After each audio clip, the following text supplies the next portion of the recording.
Hello to all and welcome to DIS। DIS में आप सबका बहुत बहुत स्वागत है।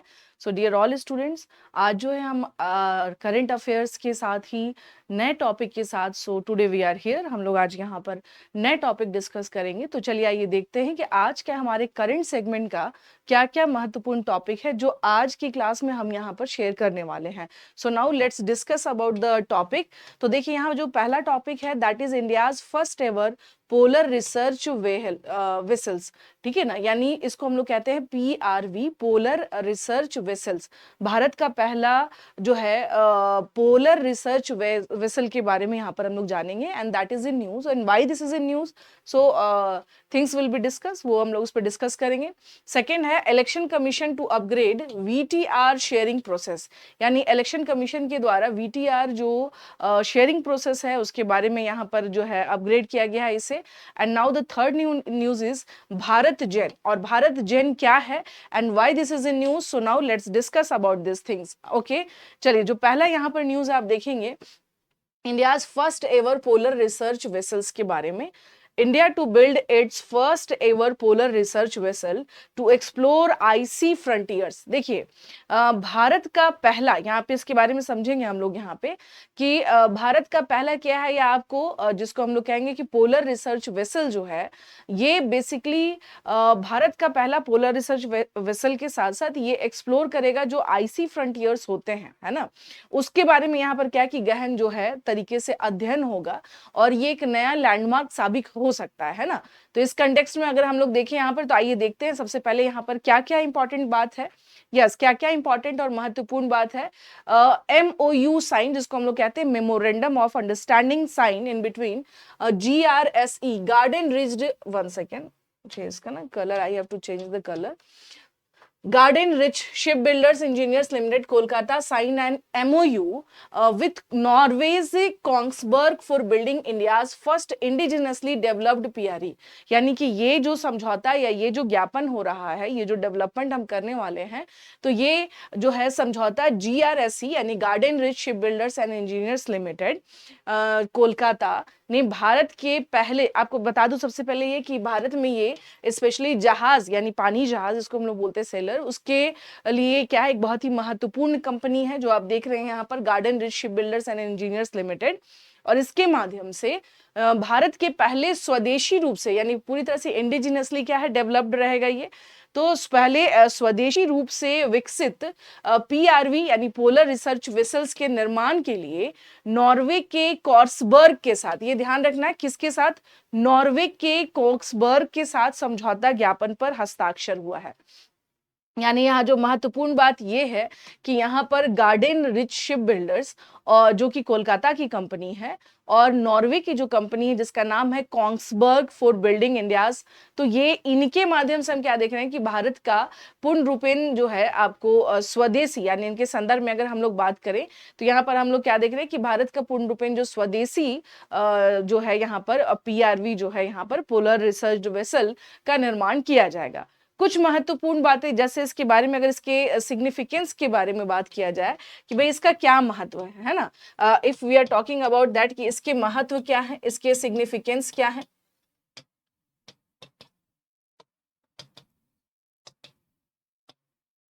इसके सिग्निफिकेंस क्या है। तो देखिए इसके सिग्निफिकेंस के बारे में जब बात किया जाए तो सबसे पहले तो इंपॉर्टेंट बात ये है कि ये इंडिया का पोलर और ओशियन रिसर्च कैपेबिलिटीज को बढ़ाएगा, यानी कि हम विशेषकर ध्रुवीय और महासागर अनुसंधान क्षमताएं जो हैं हम लोगों की, हम उसमें और भी ज्यादा क्या होंगे यहाँ पर डेवलप करेंगे। तो इसको एक तरह से आप सबसे पहले ये समझिएगा कि इसके बारे में अगर आपसे बात किया जाए तो इसके क्या क्या महत्वपूर्ण बातें इसमें और समाहित है। जैसे if you are talking about the इसका महत्व है ना, पोलर रिसर्च वेसल्स के बारे में अगर बात किया जाए, PRV का क्या सिग्निफिकेंस है, तो हम लोग क्या देख रहे हैं कि स्पेशली इन कंटेक्स्ट ऑफ क्या हम ओशियन के संदर्भ में, यानी ध्रुवीय और महासागर जो है यहाँ पर, हम उसके संदर्भ में क्या होंगे, काफी रिच हो सकते हैं, यानी हम उसमें काफी हमारे अनुसंधान जो है और बेहतर हो सकते हैं। क्योंकि आपको पता होगा कि ऑलरेडी इससे रिलेटेड हमारे पास ऑलरेडी बहुत सारे जो है परियोजनाएं चल रही हैं कि स्पेशली जो महासागर है उस क्षेत्र में हम ज्यादा से ज्यादा उच्च तकनीक के साथ हम वहां पर अनुसंधान करें, वहां पर चीजें और बेहतर हो, है ना।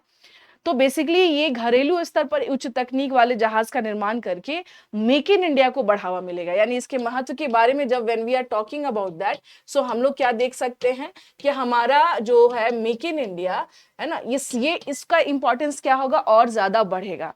और उसके साथ साथ अलोंग विद दैट राष्ट्रीय ध्रुवीय और महासागर अनुसंधान केंद्र, जिसको हम लोग NCOPR कहते हैं, national centre for polar and ocean research, NCOPR, national centre, ये ध्यान रखिएगा, नेशनल सेंटर यहाँ पर किसके संदर्भ में है, यहाँ पर तो national centre, national centre so है for polar and ocean research, for polar and ocean research, ठीक है ना। इसके संदर्भ में अगर देखा जाए तो ये जो है राष्ट्रीय ध्रुवीय और महासागर अनुसंधान केंद्र की आवश्यकताओं के अनुसार, यानी एज पर द अकॉर्डिंग आप ये कह सकते हैं, so design in line with the requirements of the national centre of polar ocean research के साथ इसको डेवलप किया गया है। और ये भारत के मेक इन इंडिया पहल को और ज्यादा क्या करेगा, मजबूत करेगा। तो ये बहुत ही महत्वपूर्ण है, जो आपको क्या करना है, ध्यान रखना है। अब आते हैं इसकी क्षमताओं के बारे में, आइए हम लोग बात करते हैं। तो इसकी कैपेबिलिटीज क्या है, इक्विप्ड विथ, वन सेकेंड, कहीं रेड पेन की जरूरत पड़ जा रही है कहीं, equipped with advanced scientific equipment for oceanographic, climatological and polar studies also। तो इसका मतलब ये हुआ कि ये जो है समुद्र विज्ञान, जलवायु विज्ञान और ध्रुवीय अध्ययन के लिए उन्नत वैज्ञानिक उपकरणों से सुसज्जित है, जो कि गहरे समुद्र और ध्रुवीय पारिस्थितिकी तंत्र की खोज को क्या कर रहा है और भी सक्षम क्या करेगा, बनाएगा। ओके, अब आते हैं यहाँ पर हम लोग बात करेंगे यहाँ पे कि basically so it enables deep sea and polar ecosystem exploration, जो कि एक बहुत ही महत्वपूर्ण हमारे लिए क्या हो सकता है, ये बहुत ही ज्यादा महत्व रखता है, क्योंकि अभी के टाइम पर आप देखेंगे स्पेशली जो है हम लोगों की और जो योजनाओं के संदर्भ में बात किया जाए, जैसे महासागर है ना, तो इन सब का क्या है, अपना इंपॉर्टेंस है, अपना महत्व है। खास तौर से इसमें यह है कि हम जो समुद्री क्षेत्र है, समुद्री पारितंत्र है, हम उसको ज्यादा से ज्यादा क्या करें, एक्सप्लोर कर सके जैसे। और इसके अगर ये तो क्षमता की बात होगी, so what about the strategic relevance के बारे में हम देखा जाए तो, so basically contributes to climate change research Antarctica policy goals, यानी ये जो है ये जलवायु परिवर्तन अनुसंधान अंटार्कटिका नीति लक्ष्यों में योगदान देता है, और साथ के साथ जहाज निर्माण वैज्ञानिक अनुसंधान शक्ति के रूप में भारत के उदय को दर्शाता है। So basically it showcase India's rise in as ship building and scientific research power. So हम कितने ज्यादा इस फील्ड में स्ट्रांग हो चुके हैं, so now we are highly capable, हम अब क्या है, काफी कैपेबल हैं कि हम जो सी से रिलेटेड जो चीजें हैं अगर बोला जाए वहां पे, स्पेशली जो उनका इकोसिस्टम है, जो पारितंत्र है, उस पे हम क्या कर सकते हैं, यहाँ पर काफी महत्वपूर्ण खोज और एक्सप्लोरेशन करने की स्थिति में हैं। इसके पहले कि हम आगे बढ़े, थोड़ा सा आइए हम जानते हैं कि स्पेशली महासागर को लेकर के we have some visionary approach और नॉट अर्लियर। तो yes of course Mahasagar India's bold vision, यहाँ देखेंगे विजन एंड मैरीटाइम डिप्लोमेसी भी है यहाँ पर। जैसे हमारा सागर जो है security and growth for all in region, आप देख सकते हैं, ये आपको ध्यान रखना because this is specially for your examination purpose. जैसे अगर आपसे ये कहा जाएगा, अभी आपने देखा कि पोलर रिसर्च वेसल्स जो है वो डेवलप होने वाला है with the collaboration of Norway. अब बात करेंगे कि क्या समुद्री पारितंत्र के संदर्भ में हमारे पास कुछ ऐसी महत्वपूर्ण जो है योजनाएं या पॉलिसी है। Yes of course we have Sagar, जिसको security and growth for all in the region इसके नाम से हम लोग जानते हैं, जो कि क्षेत्रों में सभी के लिए सुरक्षा और स्पेशली जो है विकास से संदर्भित है। फिर दूसरा है हमारा महासागर, जो कि mutual and holistic advancement for security across the regions and expanded vision to enhance international maritime cooperation. इसका एक बेस्ट एग्जांपल देंगे आपको, अभी कुछ महीनों पहले ही प्रधानमंत्री मोदी जी के द्वारा मॉरिशस की यात्रा की गई, और उस पे महासागर जो है आप देखेंगे कि मॉरिशस के साथ स्पेशली हमारा अलाइनमेंट विद महासागर के साथ हुआ है। तो ये आपको ध्यान रखना है कि ये जो सागर जो है उसमें ये है कि सिक्योरिटी यानी सुरक्षा सभी क्षेत्र के लिए सुरक्षा और रक्षा से संबंधित है। वहीं when we are talking about the Mahasagar, तो ये म्यूचुअल और होलिस्टिक एडवांसमेंट है, security across the regions and expanded vision to enhance international maritime corporation also. यानी कि अंतरराष्ट्रीय समुद्री सहयोग को बढ़ावा देने के साथ साथ एक विस्तारित दृष्टिकोण है जो भारत के द्वारा ऑलरेडी चलाया जा चुका है। थोड़े से इसके की पिलर्स के बारे में देखा जाए, क्योंकि देखिए जब हम इकोनॉमिकली रूप से, स्ट्रैटेजिकली रूप से एक दूसरे को सपोर्ट करेंगे, then of course we have जो इसके आउटकम्स आएंगे वो बहुत ही अच्छे हो सकते हैं, specially in context of economical perspective. क्योंकि एक बहुत बड़ी संख्या में आप देखेंगे, लाइक कार्गो के बारे में बात करें तो हमारे कार्गो के माध्यम से अच्छा खासा क्या होता है, रेवेन्यू जनरेट होगा, है ना। तो इन सब चीजों के संदर्भ में अगर देखा जाए, सो economic cooperation and regional connectivity इससे क्या होगी, बढ़ेंगी। और disaster response and maritime security, environmental sustainability and green shipping जो है वो भी क्या है, इस पे फोकस्ड है। तो आर्थिक सहयोग और क्षेत्रीय संपर्क, आपदा प्रतिक्रिया और समुद्री सुरक्षा, पर्यावरणीय स्थिरता और हरित शिपिंग से क्या है, ये संबंधित है, ठीक है ना।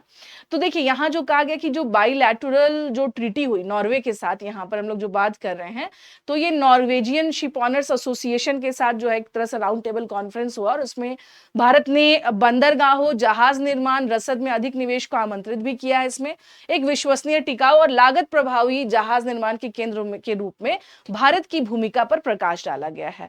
इट मींस कि highlighted India's role as a trusted, sustainable and cost effective ship building hub. तो हम लोग इस पे भी क्या कर रहे हैं, काम कर रहे हैं कि दैट हमें क्या करना है, हमें बिल्कुल एक तरह से आप ये कह सकते हैं कि विश्वसनीय, टिकाऊ और लागत प्रभावी जहाज निर्माण के तौर पर हमें क्या करना है, अपने आप को डेवलप करना है, ठीक है। हाँ, चलिए अब हम लोग बात करेंगे यहाँ पर इसके संदर्भ में कि जो ग्रीन मैरीटाइम के बारे में अगर बोला जाए, तो ग्रीन मैरीटाइम जो विजन है, बेसिकली ग्रीन मैरीटाइम विजन है क्या, है ना। ग्रीन, अभी हमने बात की कि लाइक ग्रीन शिप बिल्डिंग या ग्रीन शिपिंग को लेकर के बात करेंगे। सो आप देख सकते हैं यहाँ पे लाइक हरित ईंधन यानी हाइड्रोजन, हरित बंदरगाह, है ना, और ओएनपी मैत्री जैसे डिजिटल शिपिंग प्लेटफॉर्म पर जोर दिया जाएगा। भारत नॉर्वे हरित शिपिंग कॉरिडोर का प्रस्ताव भी है इसमें, ठीक है। Proposed India Norway green shipping corridors भी है, और push for green fuels, hydrogen, green ports, IMO compliance and digital shipping platforms like जो है आप देख सकते हैं ओएनओपी एंड मैत्रेयी ऑल्सो। तो कोशिश यहाँ पर यह की जा रही है कि ग्लोबल मैरीटाइम लीडरशिप में भी हम क्या हो सके और बेहतर अपनी उपस्थिति दर्ज कराएंगे। भारत ने डिकार्बोनाइज, समावेशी, भविष्य प्रूफ महासागर व्यापार के लिए अगर देखा जाए तो वैश्विक लक्ष्यों के साथ तालमेल बैठाया है, ठीक है। और इस प्रकार से अगर हम देखेंगे तो हमारे यहाँ विशेषकर अगर आप देखेंगे कि ओवरऑल इम्पैक्ट के बारे में अगर हम लोग बात करें, when we are talking about the overall impact of this, so basically India का preparedness to address climate change, Arctic geopolitics and maritime trade realignment के लिए बहुत इंपॉर्टेंट है। And second thing is that ये स्ट्रेंथन करेगा India Norway relation को based on shared sustainability and innovation goals also. यानी इसके बारे में अगर देखा जाए तो ये क्या हम लोग देख सकते हैं यहाँ पर कि एक साझा जो है यहाँ पर जिसके बारे में यहाँ पर अगर हम लोग बात करें तो स्वदेशी क्षमता निर्माण और अंतर्राष्ट्रीय सहयोग के बीच आपसी तालमेल को क्या करता है, दर्शाता है। साथ में एक सस्टेनेबिलिटी जो साझी स्थिरता है, नवाचार लक्ष्यों को आधार बनाकर भारत और नॉर्वे के संबंध इससे मजबूत होंगे। So this is all about जो आपने देखा अभी यहाँ पर कि यहाँ ये जो न्यूज में रहा और इसके क्या इंपैक्ट ओवरऑल हो सकते हैं। चलिए, so let's come to the next news, that is election commission to upgrade VTR sharing process। अब देखिए ये चर्चा में रहा, हालांकि जब खास तौर से होता क्या है कि जब चुनाव आते हैं तो उस टाइम पर स्टूडेंट्स ज्यादातर क्या करते हैं, फोकस करते हैं निर्वाचन आयोग, है ना, उनकी जो शक्तियां होती हैं, ये सारी चीजें। But one thing is more, क्योंकि आप देखेंगे अगर लोकसभा तो वैसे 5 साल पे अगर आप देखेंगे भाई चुनाव हो रहे हैं, लेकिन उसके साथ साथ स्टेट इलेक्शंस होते रहते हैं, जैसे अपकमिंग बिहार इलेक्शंस भी है ना। तो कुछ आप देखेंगे कि इस तरह से क्या है, स्टेट दिल्ली में ऑलरेडी इलेक्शंस हो चुके हैं। तो इसके संदर्भ में अगर देखा जाए तो ये चर्चा में क्या है वीटीआर शेयरिंग के बारे में, आइए देखते हैं। Election Commission of India is upgrading the voter turnout reporting mechanism to ensure faster, more accurate and transparent communication of voter turnout trends, aligns with the ECI's broader goal of real time public communication and technological integration into election management। यानी भारतीय चुनाव आयोग मतदान reporting तंत्र को उन्नत कर रहे हैं ताकि मतदाता मतदान के रुझानों के बारे में तेज, अधिक सटीक और पारदर्शी जो है यहाँ पर जानकारी इनको मिल सके। ये चुनाव प्रबंधन में वास्तविक समय के सार्वजनिक संचार और तकनीकी एकीकरण के ईसीआई के व्यापक लक्ष्य के साथ रेखांकित है। यानी कि इलेक्शन कमीशन ऑफ इंडिया, इस बीच में अगर हम लोग बात करें यहाँ पर, तो इससे क्या क्या यहाँ पर इंपॉर्टेंट है, तो इलेक्शन कमीशन ऑफ इंडिया के माध्यम से खास तौर से जो वोटिंग जो है टर्नआउट रिपोर्टिंग है, उसमें कोशिश की जा रही है कि इसको और भी फास्ट किया जाए और एक्यूरेसी इसकी बढ़ाई जाए और ये और भी ज्यादा क्या हो, पारदर्शी हो, यानी ट्रांसपेरेंट हो। यहाँ पर किसी तरह की कोई ये नहीं हो कि भाई जो है मिस मैनेजमेंट नहीं होना चाहिए और जो भी न्यूज है वो बिल्कुल क्या होना चाहिए, सही न्यूज यहाँ पर होना चाहिए। ओके, अब देखिए यहाँ पर बात करते हैं यहाँ पर कि इसके बारे में अगर देखा जाए, है ना, जैसे कि लाइक प्रिसाइडिंग जो ऑफिसर्स होते हैं will inter voter turnout data directly into the new ECI net app every 2 hours on polling day. After poll close, PROs will enter final turnout data before leaving the जो है polling station. तो थोड़ा सा ध्यान रखिएगा, आपको पता है कि जहां चुनाव होते हैं वहां पीठासीन अधिकारी होते हैं। तो ये होता है कि पीठासीन अधिकारी यानी जिनको हम पीआरओ कहते हैं, प्रिसाइडिंग ऑफिसर्स बोलते हैं, ये मतदान के दिन हर 2 घंटे में ईसीआई नेट ऐप में सीधे मतदाता मतदान जो है डेटा दर्ज करेंगे। ठीक है जी। और उसके बाद क्या है यहाँ पर कि जैसे ही मतदान समाप्त होगा उसके बाद पीआरओ मतदान केंद्र छोड़ने से पहले अंतिम मतदान डेटा भी दर्ज करेंगे। तो एक तरह से हम क्या देख रहे हैं, एक ये हो गया आपको एक्यूरेसी और अपडेशन आप कह सकते हैं। ठीक है, उसके बाद ऑटोमेटिक एग्रीगेशन क्या है, यानी डेटा जो है वो ऑटो जो है aggregated at the constituency level हो जाएगा, यानी निर्वाचन क्षेत्र स्तर पर डेटा स्वचालित रूप से एकत्रित हो जाएगा इसमें, और रियल टाइम अपडेट होगा visible on updated VTR app. यानी ये जो डेटा है, ये समझिएगा, यहाँ पे देखिए सारा खेल जो होता है ना, कहते हैं कि डेटा की बात अगर कहा जाए कि डेटा एक्चुअल है या नहीं है, तो यहाँ पर ये कहा जा रहा है कि जो मतदाता जो है या जितने भी उससे संबंधित जो डेटा हैं वो सब क्या होंगे यहाँ पे, तो रियल टाइम पर अपडेट होंगे। देखिए रियल टाइम पे अपडेट होने का मतलब ये होता है कि अगर हमने 3 बजे जैसे देखा 3 बजे की क्या सिचुएशन रही है वोटिंग्स का, तो वो सारी चीजें जो भी उससे रिलेटेड जो जानकारी है, इंफॉर्मेशन है, वो एग्जैक्ट उसी टाइम पर क्या होंगी, अपडेट होंगी, है ना। उसके बाद app allows offline data entry which sinks one network connectivity is restored. यानी ये जो ऐप है ये ऑफलाइन डेटा प्रविष्टि की अनुमति देता है जो नेटवर्क कनेक्टिविटी बहाल होने पर सिंक हो जाएगा, यानी उसके साथ जुड़ जाएगा। और ये इंश्योर करेगा inclusion of remote rural polling station also, यानी ये दूरस्थ ग्रामीण मतदान केंद्रों में शामिल करना भी इसे क्या है, सुनिश्चित करता है। तो यहाँ पर आप देखेंगे कि यहाँ पर इसमें बहुत सारी चीजें क्या है, यहाँ पर जैसे जो प्रीवियस सिस्टम था, है ना, जो पिछला जो सिस्टम था उसके अगर इसमें देखा जाए तो उसमें relied on manual data collection bye sectors officers transmitted via phone messages and apps. यानी पहले क्या होता था कि जो सेक्टर अधिकारी होते थे उनके द्वारा मैनुअल डेटा संग्रह पर निर्भर होते थे, फोन मैसेज और उसके माध्यम से। और अनुमति जो अनुमानित मतदान में अक्सर 4-5 घंटे या उससे अधिक भी देरी हो जाती थी।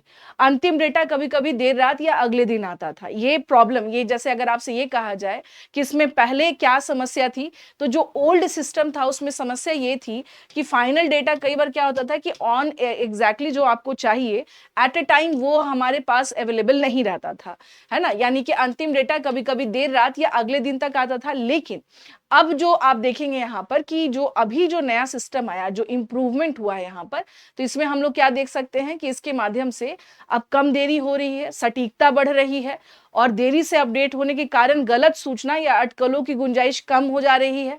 डेटा पारदर्शिता और मतदाता विश्वास के बीच भी क्या है, मजबूती बढ़ेगी यहाँ पर। So basically it strengthens data transparency and voter trust also, eliminates scope for misinformation or speculation due to delayed updates also and reduces delay boost accuracy। तो ये सारी चीजें जो है अब यानी पहले के संदर्भ में देखा जाए और अभी के संदर्भ में अगर देखा जाए तो अब हम क्या देख रहे हैं यहाँ पर कि काफी कुछ पहले से क्या हुआ है, यहाँ पर जो है चेंज हुआ है।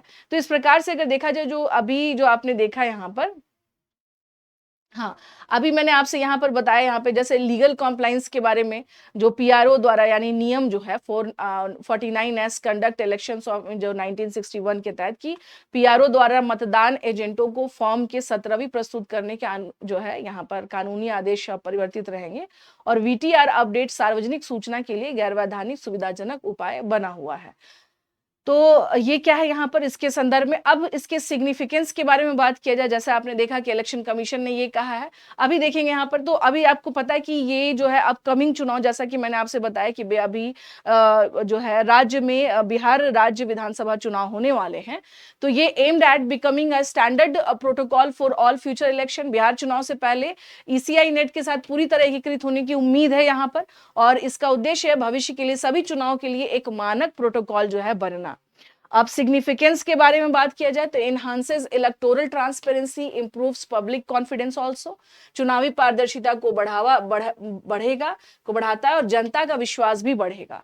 डिजिटल इंडिया मिशन जो है हमारा और ई गवर्नेंस प्रथाओं के साथ रेखांकित करता है, मीन्स एक तरह से उसके साथ सिंक करता है। ये तकनीकी रूप से अनुकूल और नागरिक केंद्रित संस्था के रूप में ईसीआई की भूमिका को और मजबूत करेगा ये। तो इस प्रकार से आपने देखा यहाँ पर कि अभी जो नई प्रणाली है ना, यहाँ पर अगर बात किया जाए तो इस नई प्रणाली के माध्यम से हम क्या देख रहे हैं कि काफी कुछ जो, जैसा कि आप देखेंगे यहाँ पर कि वोटर जो है, यहाँ पर वोटर टर्नआउट रिपोर्टिंग का जो मैकेनिज्म जो है, इलेक्शन कमीशन ऑफ इंडिया ने ये कहा कि हम इसको और भी ज्यादा फास्टर, मोर एक्यूरेट और ट्रांसपेरेंट करने के लिए हम उस पर काम कर रहे हैं। और खास तौर से इस पे हम लोग क्या देख रहे हैं यहाँ पर, और ये जो है ये ईसीआई यानी election Commission of India net app जो है, ईसीआई नेट ऐप इंट्रोडक्शन जो हो रहा है यहाँ पर, और इसके माध्यम से हम देखेंगे कि इसमें क्या क्या महत्वपूर्ण बातें चेंजेस हुई हैं और होने वाले हैं, जो कि हमने ऑलरेडी इस पर डिस्कस कर रखा है। चलिए, तो ये था, this is all about that. अब आते हैं यहाँ पर कि भारत जेन के बारे में बात करेंगे। भारत जेन क्या है, ये चर्चा में रहा है, ये न्यूज में रहा है। So basically what is Bharat Gen, आइए इसके बारे में थोड़ा सा देखते हैं। यस, आइए इसके बारे में थोड़ा देखेंगे हम लोग यहाँ पर। देखिए, union minister doctor Jitendra Singh launched Bharat Gen, India's first indigenously developed government funded multimodal और AI LLM for Indian languages aimed at ethical, inclusive and multilingual AI innovation. यानी केंद्रीय मंत्री डॉक्टर जितेंद्र सिंह के द्वारा भारतीय भाषाओं के लिए भारत का पहला स्वदेशी रूप से विकसित, सरकार द्वारा वित्त पोषित multi model AI। By now we are in the era of AI। तो AI जो है यहाँ पर LLM, यानी इसके बारे में हम लोग क्या देख रहे हैं, ये जो है बेसिकली जो ILM जो है यहाँ पर ILM यानी इंडियन लैंग्वेजेस से संदर्भित है, लॉन्च किया, जिसका उद्देश्य है नैतिक, समावेशी और बहुभाषी क्या है, नवाचार है। ठीक है ना।